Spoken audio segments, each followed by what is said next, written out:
একটা বিষয় বলছি, যেটা হচ্ছে তুমি এখানে স্থানীয় বাসিন্দা, তুমি একজন বিজেপি নেতা, কিন্তু তুমি একজন মন্ত্রী।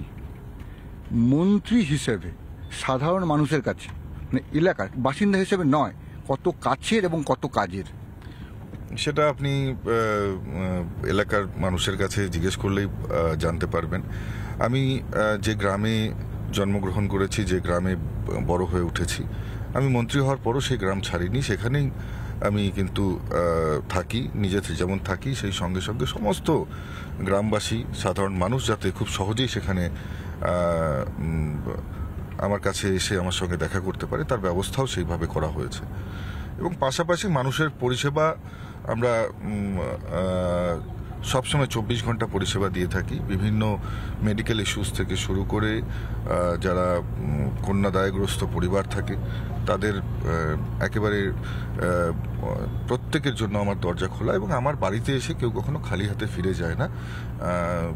আমার যতটুকু সামর্থ্য আমি তাদেরকে সহযোগিতা করবার চেষ্টা। আমি তো তোমার গতকাল রাত্রেও দেখলাম, আজকে সকাল থেকে দেখছি তোমার বাড়িটা যেন হচ্ছে পাড়ার একটা ঘর, মানে গ্রামের লোকেরা যেমন আসছে যাচ্ছে, সবাই আসছে, মানে হয় না গ্রামের একটা চণ্ডী মণ্ডপ টাইপের অবাধ প্রবেশ। যে কখনো তুমি এত বড় মন্ত্রী, একজন সিকিউরিটি আছে অবশ্যই আছে, কিন্তু তা সত্ত্বেও যেন কেমন সবাই আসতে যাচ্ছে, এটা কোনো অসুবিধা হয় না?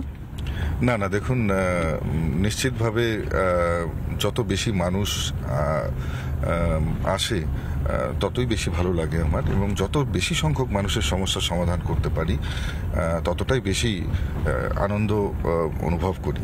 এবং পাশাপাশি আরেকটা জিনিস, সব সমস্যার সমাধান যে 100% হয়ে যায় সেটা না, কিন্তু মানুষের যে যন্ত্রণাগুলো, মানুষের যে কষ্টগুলো, সেগুলো শুনে সেগুলোকে অনুভব করা, এবং মানুষ কোন কোন পরিস্থিতির মধ্যে দিয়ে সাধারণ মানুষ তাদের জীবন পাড়ি দিচ্ছে সেটা শুনে সেটা সমাধান করবার চেষ্টা করা, এটা আমার কাছে মনে হয়